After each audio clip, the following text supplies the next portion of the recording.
Hello and welcome to our channel. We are Nicole and Mico, and we have been traveling the world full-time for the past year with nothing but carry-on bags. In this video, we're going to be talking all things packing, and to make things easier to navigate, we've broken it down to 3 parts: what we packed, our biggest packing lessons, and how we packed. In the description down below, we will include links to everything we talk about today, and just a quick heads up, some of those might be affiliate links, so if you do choose to click on a link and purchase an item, we may earn a small commission. If you do that, thank you so much. That really helps us continue to make videos like this one. We want to make this video as informative as possible, but we don't want to waste any time, so let's get going. For long-term international travel, one of the most difficult things in terms of packing is all the different climates and adventures you've got to be prepared for. For example, when we were hiking in the Himalayas in Nepal, we needed much warmer clothing, so we had all these layers on, plus a big puffy jacket that we purchased while we were there. Yeah, but the next month we were in a coastal town in Sri Lanka and we did not need all of these layers. This was much more comfortable for hanging out on the beach towns, but it wasn't so great for exploring the city of Istanbul a while later. So instead, we had to look a lot like this. Now it's important to note that it's not just the type of activity or weather that dictates what you wear while traveling. A while after eating our hearts out and getting lost in Istanbul, we found ourselves wearing this in Egypt, which is similar to what we wore every day in the Middle East because this is what's culturally appropriate there. But at this particular moment, we're in Canada, so okay, that's better.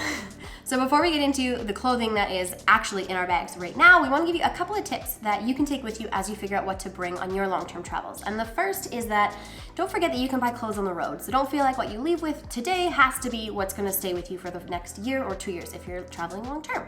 I think at this point, I have probably changed out about 70% of the clothing that I brought with me a year ago when we first left Canada. And if there's things that you like to keep, but you don't want to necessarily have it weighing you down, you could always ship things back home because that's pretty easy to do no matter where you are. Yeah, and the last tip we want to share with you is that don't forget, you're really only packing for a couple of weeks, like sort of like a 1 to 2 week wardrobe typically.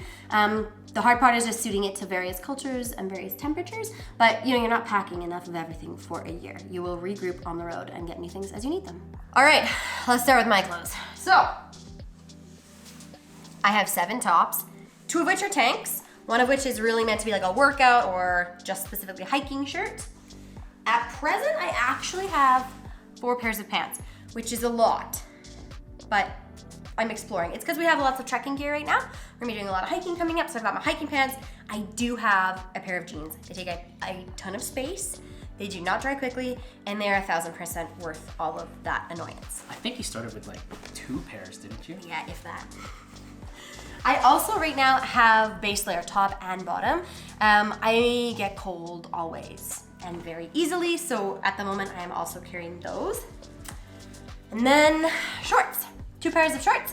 One that's really more like an active wear workout and just a jean pair as well. I also have 3 dresses. I hope I'll be wearing these a lot later, coming up in the next little while here. And I now have 2 sweaters. This is actually new for me. I left with just 1 sweater originally, but since we came home and got to re-gear a little bit, I bought a second really comfy, cozy kind of fleece sweater, which is totally a splurge for me. I also ended up getting these on the road. So these are just like kind of thin, almost like a sweater. Really could be a shirt in and of itself. I usually just it's a button up, so I just usually leave it unbuttoned and have a shirt underneath. I purchased this really for kind of the Middle East, some of those really conservative countries where I wanted to cover my arms, but they're very warm countries. And it's really versatile because that acts like another sweater basically. Yeah, it gives me something to kind of put over just like the t-shirts, because I actually don't own a long sleeve shirt except for my base layer, which is not something I want to wear out in public. And then I've got PJs, just an old shirt and some shorts. I have a sports bra, a kind of comfy bra for like hostels and things like that, and then of course 1 regular bra. I have a 2-piece bathing suit, a 1-piece bathing suit, which you definitely need to have if you're going to some of those more conservative countries. I also have about 7 or 8 pairs of underwear right now. I'm lucky because of course women's underwear is usually pretty small, so I get to bring lots more than Mico does. I have about, I think actually I've got 6 pairs of socks because I'm wearing 1. So this is sort of a hiking, more technical sock, and then just 5 pairs of socks, a couple of which are, I think 3 of them are merino wool. More on that later. We have lots of thoughts about merino wool. And then the last sort of clothing item that I pack, you saw it in our intro, is my scarf. This is the most important thing that I think I carry with me. It is an excellent cover. It's also a blanket. I use it a lot, kind of a towel. I use this constantly for so many things. And this we actually picked up in Nepal. So I love the color. I think it's so beautiful. Yeah, it's a nice scarf. Really versatile. It's a really nice, really versatile piece. Big it is. Yeah, it's fairly large, which is great because I can kind of cover up. I can cover up sort of like around it and like be nice and kind of covered if I'm cold. But as you would have seen, I also, in our intro, I also wear it as like a regular scarf quite often. And then I can just pull it up and like put it around my head, drape it around my head if I'm in a really conservative place. Good for the beach too. Really good for the beach. I think we originally purchased it so that we could be more comfortable going to temples, and you almost wear like a sari. That's right. The original intention was to buy it and then like be able to wrap it around my legs if I was wearing shorts somewhere, and then I went into a temple. To be honest, I never wear it like this. I just wear a long enough dress now to go into temples. It can be worn around the waist though, and it's kind of between knee and ankle, which is generally long enough for most temples, but depends on what country you're headed into. This kind of covers like Asia, South Asia, Middle East. A lot of the Middle East. It's got a pretty wide range of use. And then the beach, which is like everywhere else. Yeah. So definitely get your hands on one of these if you can. Now it's my turn. Let's move all this stuff away. You actually have a lot of shirts. I know, I do. I got this many shirts. I got this much clothing. So there's even more there. I got 6 shirts, 3 of which are merino. They're kind of like more technical, more active wear. 3 other shirts that are kind of just regular polyester shirts or cotton, good for touring around the cities. And then I got a few more. So I collected more button-ups over the years. I have so much clothing. I bought these 2 button-up shirts because they were just like a little nicer looking than the merino shirts. And then I think I made a mistake because they're a little bit too patterny. And so I got 2 more like button-up black and white ones, which are super, super nice. These will fit like any wardrobe, so those have been any really situation. Good. Exactly. Yeah. I got these pants that I've picked up in Sri Lanka as well, just pretty casual city pants. And then I got these hiking pants that I'm wearing right now. Those are pretty good too. And then I got some leggings, just thermal underwear. Like a base layer, yeah. Exactly. 4 pairs of socks, to be honest, it's probably too much. These are really good for travel days. They're also all merino. I think a couple are from Icebreaker, a couple are from Smartwool. Those are really good. And then I got 1, 2, 3, 4, 5 pieces of underwear. 1 of them is merino from Icebreaker, and then 4 of them are from Ex Officio, which I've been really, really liking lately. I got another kind of like tank top. Another shirt. T-shirt. Shorts, kind of like running and also for sleeping. I got some swim trunks, and then 2 other shorts. One is like active athletic, and the other one is just for walk around the city. So the next place that we are heading to on this trip is South America, and so I think we could probably do with a couple less shirts. Probably. But we did get bigger backpacks. We went back to Canada for a quick month or so at home, and we geared up. We got new backpacks, and they're bigger, which is really exciting. So it does mean we've got a little bit more space than usual. But all of this fit in our carry-on bag that we've had with us for the past year. All right, up next is outerwear. So this is the kind of clothes that will really take our wardrobe and make it applicable to almost any climate. So this is where a lot of the layering kind of science begins. First up for me, I got a sweater from Lululemon. That's usually a good first start. Nicole has her merino sweater that she showed earlier. We usually use that as like kind of the base layer for our clothing. And then the second layer is our puffers. Love these puffer jackets. We love these. These are the super popular Patagonia micro puff jackets. They go into their own pocket, and they even have like a little handle like this. These are amazing in terms of warmth to weight ratio. These are awesome. After that, we will either add this on top of our puffers, or of course if it's raining, we just wear this. These are rain jackets, again from Patagonia. They're probably a little bit overkill, like a little thicker than what you would need. But when we started our trip, we did a trek in Nepal. We did Everest Base Camp in the Himalayas, and we wanted to get something that just in case we encountered a lot of rain. And I'm glad we have them, because I think they're going to be handy in sort of South America. Lots of countries coming up, so yeah. That's the rain jacket. Other extra kind of small thing, a little buff. It can be anything from a neck warmer to just warming your ears or a little cap. Yeah. These are definitely worth it. And then I think the next thing is shoes. Shoes, yeah. First thing is chacos. We wanted a sandal that we could also do kind of like a little bit of off-roading with, if you will, in really hot countries. These have been great for that. We each have a pair and love them. And then these are like our everyday shoes. Yeah. These are the Adidas Ultra Boost. Again, a little bit pricey, but man, they're comfy. They're incredible. We really wanted a shoe that we could do some running with as well, because we both enjoy running. So this is both like a city walking shoe, and we can actually exercise in them, go for runs. And these we don't carry that often. We brought these hiking boots with us when we first started our trip, against when we started in the Himalayas. And that was really great, but then after that, we didn't really have many hiking plans for the next little while, so we ended up shipping them home. And they don't fit in carry-on. That was really important. We took them with the intention of using them for some trekking and shipping them home, because we had to carry them in a separate bag, which was incredibly annoying. But for the next leg of our travels, we will be taking them again, because we plan to do lots and lots of hiking. We're headed to South America for the next, I don't know, 6-ish months. So we're gonna be bringing those around with us for now. Then there's only one other pair of shoes we carry with us. These very typical throwaway sandals. We have one pair between the two of us, and honestly, we use them just as shower shoes. And a lot of washrooms in the world just have like it's like an open concept washroom. So when you take a shower, the entire bathroom gets soaking wet. So we use these a lot to just walk in and out of the bathroom. Or even just hostels, you don't want to share kind of that same floor and get something. Yeah, so definitely shower that. Shoes are super useful. They're a must. Next up is health, hygiene, and for me, makeup. So I'll go through this as quickly as I can. Hand cream, hand sanitizer, deodorant, dry shampoo. So this Puff Me is something that I just put in my hair and it gives my hair a little bit of volume, contacts, and then the items that I actually love. This is just a makeup remover, like face cloth basically. It's called Erase Your Face, that's the brand. I love this. I was really worried that we'd get on the road and I was like, how am I gonna remove my makeup? I don't wanna bring like cotton pads and makeup remover. It just seemed like such a hassle. This is incredible. I thought it was a little large at first, but honestly, it's a great size, and it has held up really well in the last year. This I got on the road, so this is, I'm not using it for its intended purpose. What I use it for is actually like a hairstyle. I use it actually to curl my hair, to do like a heatless curl. I keep my makeup really, really basic, so I just bring a mascara, eyebrow pencil, eyeliner for days when I'm feeling really fancy and want to get all dressed up, an eyelash curler, and then just a highlighter. And then this is my hairbrush. Okay, so it used to be attached when we left. It just pops out like this, which I love. It's really, really compact. It broke. I dropped it in Turkey, but I don't really... It's fixed. I fixed it. It's fixed. Not broken.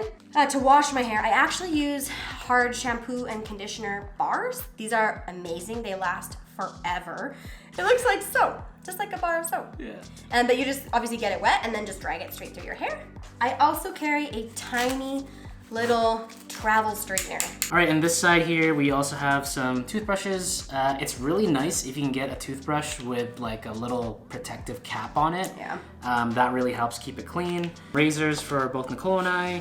A little bar of soap. This is from Matador. It's a bar soap case. What you can do is you can take your soap, even though it's all wet, you can stick it inside this case.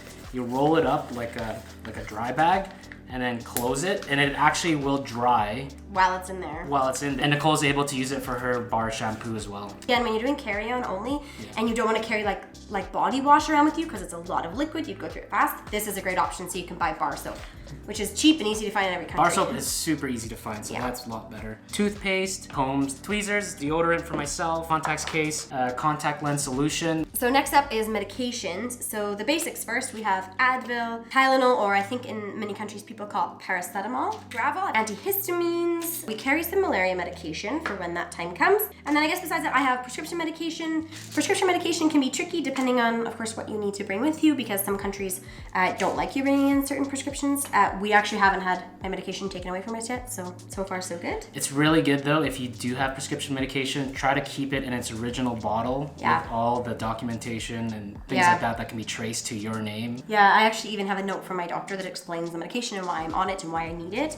We also have, this probably doesn't look like much of anything on the screen. This is laundry detergent. So that laundry detergent goes really well with this Sea to Summit kitchen sink. It's a 20-liter sink, but really what it is for us is that it's a giant laundry bin, basically. This is a lifesaver. We do our laundry by hand almost always, so we always use that. Exercise bands. Towels. We have a PATT towel.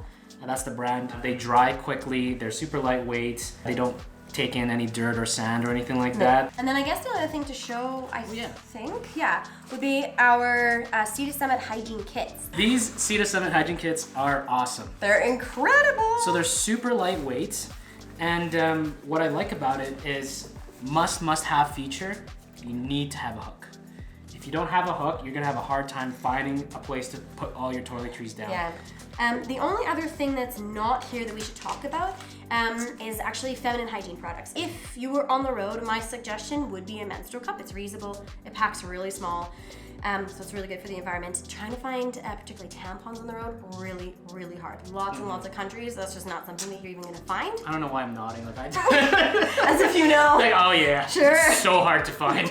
About to cover these silk cotton liners. It's a really nice thing to be able to get into a brand new bed and feel like it's clean. Eye mask for sleeping, whether you're at the airport, in a plane, or just in a Airbnb with bad curtains. And then also I carry around some earplugs. Earplugs are, I think, probably like one of the most key things you can have. Even if you're not planning on staying in hostels, we noticed, especially the first 6 months of our last trip, we were in Sri Lanka, Nepal, and the dogs at night are so loud. So loud. We used earplugs literally because the dogs were so loud. So we would highly recommend earplugs. And I also bring a travel pillow. I just have a blow-up one. I love these things and I would not live without it because we do overnight buses and long airplanes, and that's when I pull this guy out. All right, let's talk electronics. So to start off, this is the little case that I bring all of my electronics in. It really just has all my carry cords, and then it fits almost all of this actually. Wireless headphones. This is the Soundcore Liberty Air 2 Pro, I believe. I love these. I got something similar. It's the Jabra Elite 65T. We each have a battery bank. Mine is 10,000 milliamp hours. I also have a battery bank as well. Similar to Nicole, it's a 20,000 milliamp hour battery bank, so it's twice as big. And that's been really useful too for charging phones and things like that. Yeah. Or if you don't have a convenient plug, a lot of places we stay, there'll be like either one plug, zero plugs, tucked behind the bed. Something like that. So it's, somebody, usually when we're going to bed, somebody has a plug beside them and somebody doesn't, so we just use the battery bank. It's also really good whenever we've had electrical power outages, which happened a lot in some of the countries that we visited. So I also have a pair of corded headphones. Originally we brought these just in case like these guys died and we were on a flight. Often with the flight, of course, you can plug in. Now I use it for editing, actually, our videos. So I love to read, and obviously bringing a bunch of books is not realistic when you are packing carry-on only. So Kobo has been fantastic. I just got a case that also works as a stand, which I love. And we each have a mouse, which is totally just preferential. We like using a mouse. Portable speaker. We both have phones. Honestly, if you're traveling as a couple, having the same phone works really well. It's actually really helpful. Because then we can transfer photos and things like that and troubleshoot each other's phones a lot easier. Get the same case and like all of the equipment. Like we can just get two of the same thing if we want to, the same screen protectors, all things like that. Share cords and things like that. So that's been really helpful to have. We also have both each a laptop that we carry, and now we'll be doing a lot more editing with YouTube. We like to go diving, so we've picked up one of these GoPros. This is an older one. This is the GoPro Hero 5. Something else that's actually really been helpful to have is a little USB. A lot of times we're printing off documents and things like that, and there's not a printer at the hotel or wherever you're staying, so you usually have to find a printing service. So we just bring a USB. In order to get around the whole different plugs in different countries thing, we've got one of these bricks that has multiple plugs, so it's got like EU plugins, the UK, Australia. This guy has about 4 USB slots, so this has worked for us so many times. Like charge your computer, charge your phone, charge your wireless earbuds. It works really well. We each have one, so we've got 2 of those with us. For a watch, I carry a Casio. As a purist, Casio G-Shock. You never have to charge it.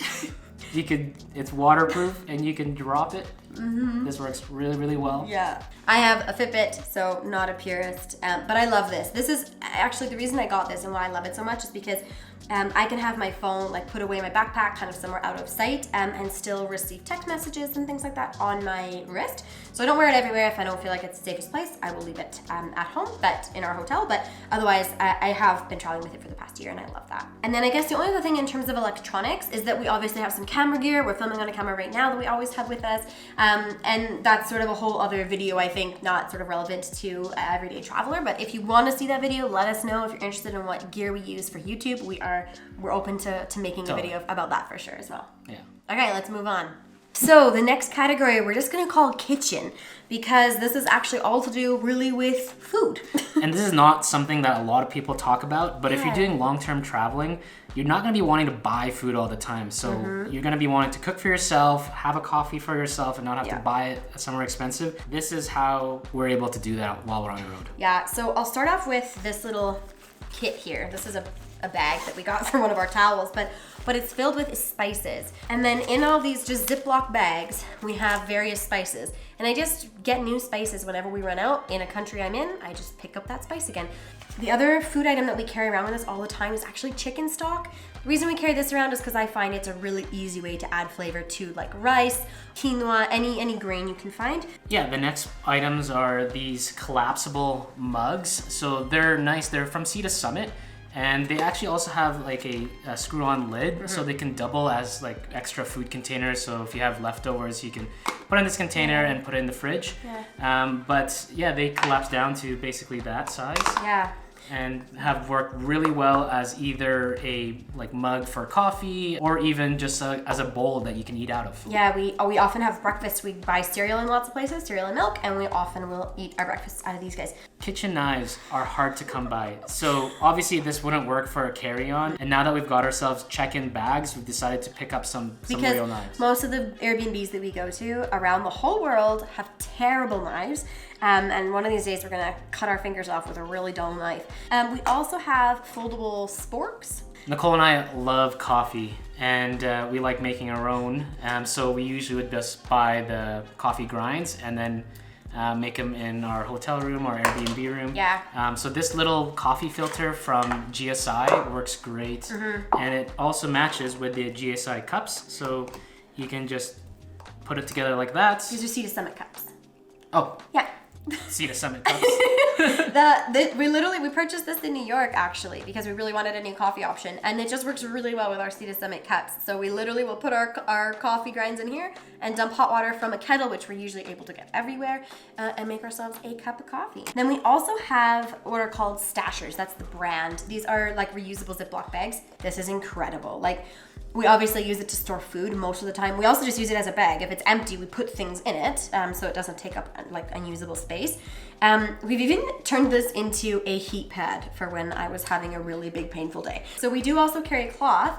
And so this cloth was really just because, again, finding cloths in Airbnbs and hotels we stay in is almost impossible for some reason. So we now just carry one of our own, and we just wash it whenever we do laundry. Let's not forget water bottle. It's always good to have a water bottle with you. Mine is the Hydro Flask. I think this is the trail version or the light version. Yeah. So it's the same double insulation that you have in a normal Hydro Flask, but way lighter. Great for camping, hiking, and just carrying on the road. I've changed the top out with like a third-party lid so that it's kind of the lid style that I like. And unfortunately, I chose wrong. I'm still using this, but it is not something that I suggest you buy. It's an Owalo brand. It's functioning well, but honestly, it doesn't keep water very cold, which is kind of a bummer. Not the end of the world, but not great. And it's just incredibly heavy. So this would not be my choice again, but it's doing the trick. All right, now it's time for our last category, miscellaneous, which is basically everything else. Everything else. Okay, so first items would be reusable bags. So we have one that was just like cheap, it's cloth. We use this mostly for like going to the beach and getting groceries. And then we have another one. This is a Matador brand. It is an 18-liter packable tote bag, they call it. So it's got like waterproofing and extra zipper on the outside. It's also got a zippered top, which is why it's so good. Definitely have at least one reusable bag on you. We would highly recommend. All right, so we have a deck of cards that is sort of multiple games in one. So obviously it's a regular deck of cards, but then it also has these like funny questions on them. It's really just meant to be like an icebreaker when you meet new people. So for instance, this question is, what is the craziest thing you've ever done? So if you're meeting new people, you want to play a new game, you just pull out your deck of cards and you get fun, like multiple questions that you can chat about. We have a passport wallet. So obviously the way you store your passport and cards and all those sorts of things is going to be really important. We have a PackSafe brand one. We love this guy because it's got a specific spot for your passport. This is really good to just make sure that you have all your important money and documents in one place. We don't always have it out with us, but it's usually always on us when we're traveling through the airport, the buses and things like that. But if we're going out for like a day trip, this definitely does not come with us, because Yeah. losing this would be a huge interruption to a long, long trip. We love having scissors with us because you never know when you're gonna need them. And then we each have headlamps. Clotheslines. We like to do a lot of our own laundry. We like to do it often. And I have this one carabiner. It's by Hero Clip. A lot of people rave about them, and I gotta admit, I am a fan. He loves them. We each have a pair of sunglasses. Here's mine. We have this InReach Mini by Garmin.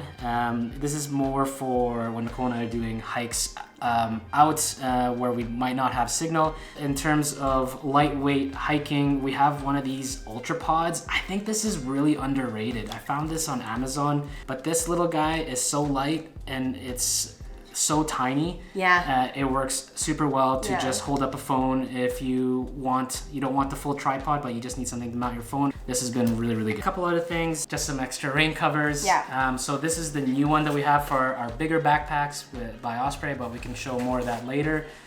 We used to also have these smaller ones that are Sea to Summit brand, and then I have a small one for the day pack as well. Yeah. Tiny little combination locks. These are by Master Lock, and we do like how they have the flexible cable as opposed to like a rigid shackle. This is much easier to work with your backpack. Yeah. And it's also been great to use for like lockers, and if you're at a hostel, they give you a locker, but they don't give you a lock. These have been awesome. They're also TSA approved, so that's helpful for us. And this item is probably extra for a lot of people, but this is a SteriPen. It's a UV light filter. It basically filters water.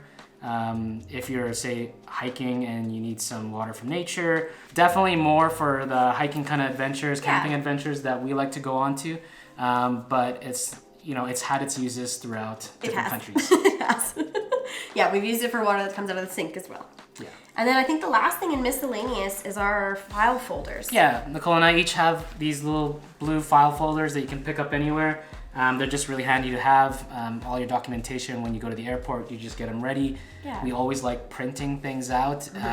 It just makes the check-in process a lot easier. Yeah. So we always have these file folders on us when we're traveling. Yeah, in those file folders, we also store extra documents that we just always have. So like extra copies of our passport, information for our insurance, our health and travel insurance also goes in here. And actually, speaking of health insurance, travel insurance, if you are in need of health or travel insurance, we use Safety Wing. We are huge fans of Safety Wing. So we'd advise you to go and check them out. We'll put a link down below for them. We've been using them for a long time and they have been wonderful for us. So we highly recommend them. They're really, really flexible. You can start and stop really anytime. They're great for long-term travelers. So go check them out.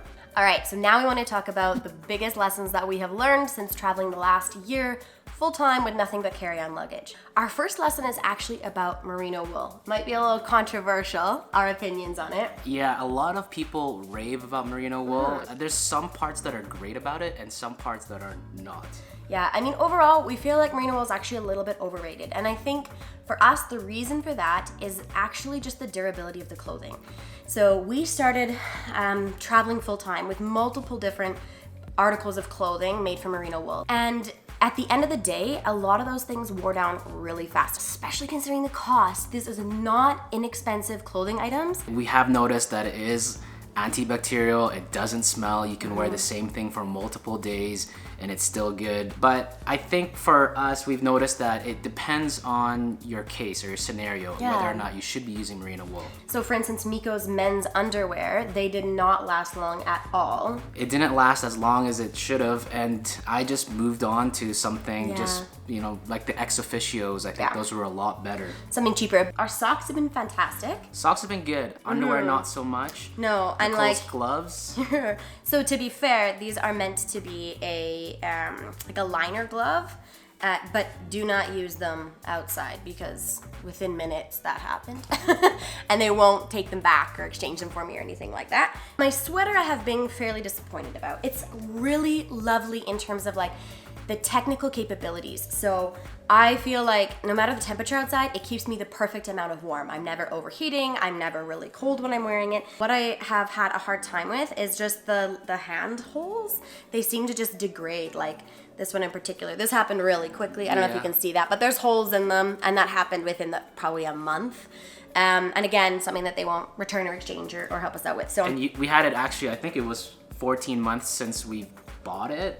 So we were just outside that 1-year warranty period. Yeah, but we were gone, so we couldn't come back and be like, hey, this happened in a month. So anyways, unfortunately, we're not able to get anything for this, but that's okay. It's just that when you pay hundreds of dollars for a sweater, I think you really expect that it's gonna hold up really well. Totally, and the Nicole sweater was about $300. I opted for something just like a regular sweater from Lululemon, which is less than half the price, and this has been holding up amazing. Yeah. In this scenario, like, I don't think I would go with merino. Not for some things. I think, so for women's underwear we would, for socks we would, our bust, I think anything outerwear. We haven't had a toque, but I think I would do it for a toque. Yeah. Maybe not gloves, I think we learned that lesson.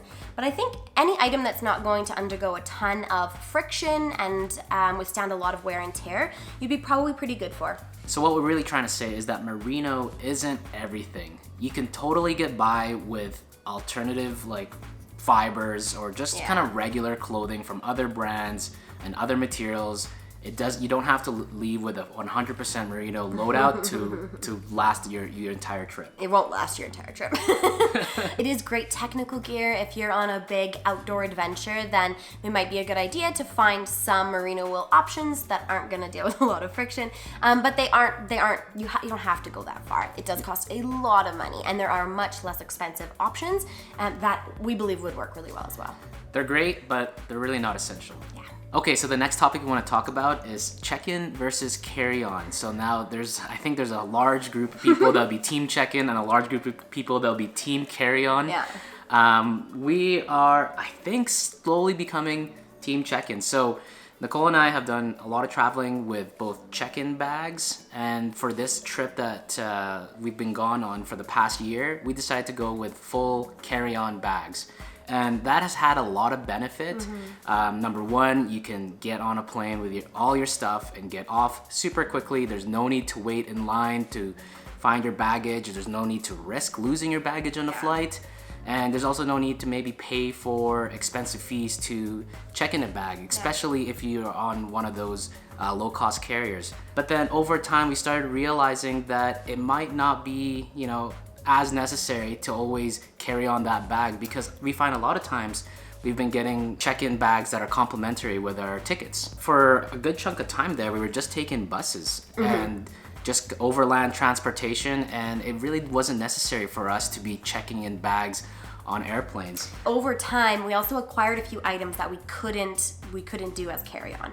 And so what we ended up doing was almost a hybrid. One of us would carry on a bag, one of us would check in a bag. It helped to reduce the cost still, but then the benefits of having carry-on size bags really dwindled, right? Because we were still having to wait in line to get luggage. We were risking one of us losing our luggage, and we of course were paying a fee for at least one of us. And now we've changed. So as we head into the second year of full-time travel, we're gonna be moving on to bigger bags. So I think our advice would be, if you're debating between check-in or carry-on, really have a good look at your bag and see, are you leaving at 100% capacity? Because if you are, the reality is you're gonna pick up more things on the road. Particularly if you're doing slow travel and long-term travel, where you're not gonna be taking flights a lot, I would definitely recommend a check-in bag. It just gives you so much more freedom. And then you can do whatever size you want. It doesn't have to be giant, right? You don't need to have giant bags necessarily, but it gives you a lot more freedom. If you are country hopping on really inexpensive airlines like EasyJet all through Europe, then you might want to do this, because it's going to get really expensive to purchase additional baggage for every flight you're on. And plus you want to also try to practice minimalism. You really can get by, and that's something that these carry-on bags have taught us, that you can get by with a lot less. Okay, now it's time for the final part of the video. We're going to show you how we pack, and we've got all the things that we talked about earlier, and we're going to somehow shove it all into our bags. So these are our brand new Osprey Farpoint Trek bags. This is an upgrade since our last bags. which were the Kathmandu light hauls. Those were for carry-on, and this time around we want to do something a little bit more adventurous and go with a check-in bag. Yeah, so I've got the Fairview Trek 50, Mico's is a 55 liter. And just as a quick reminder, all of the things you see here, with the exception of our hiking boots, also fit into our carry-on bags. The only reason we upgraded is to bring our hiking boots with us on the next leg of our adventures, and also because we've got some new equipment for YouTube, so that takes up a lot more space, but this all fit into our carry-ons as well. The only other thing to show you before we get packing is our day bags. I usually go with a larger day pack. This is the Patagonia Refugio. It's a 28 liter bag. Nicole has a bit smaller bag. Yeah, I have no idea how big this is because I bought it for the aesthetic, not for the the amount of liters in it. But mine is just simple. It's only got a couple of pockets. I bought it on Amazon. We will link it below.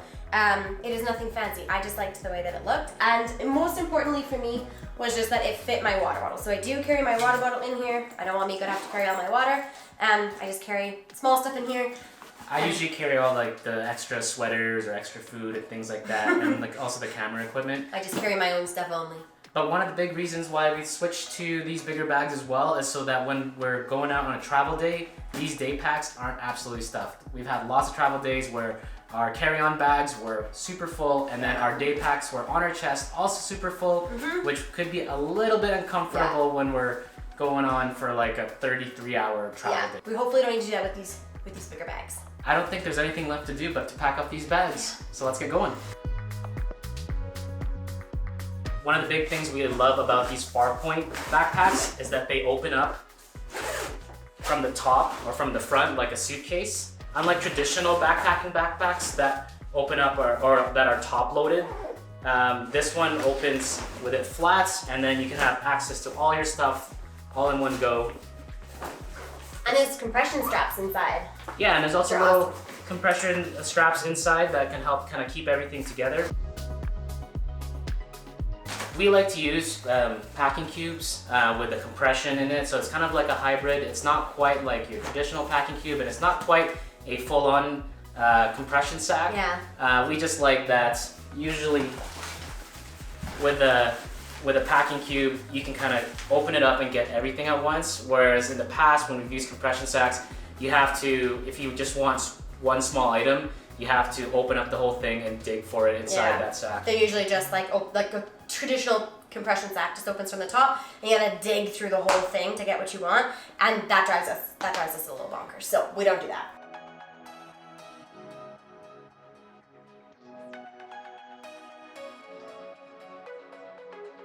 We've got our boots inside our backpacks now, but we're gonna keep our Ultra Boost shoes out.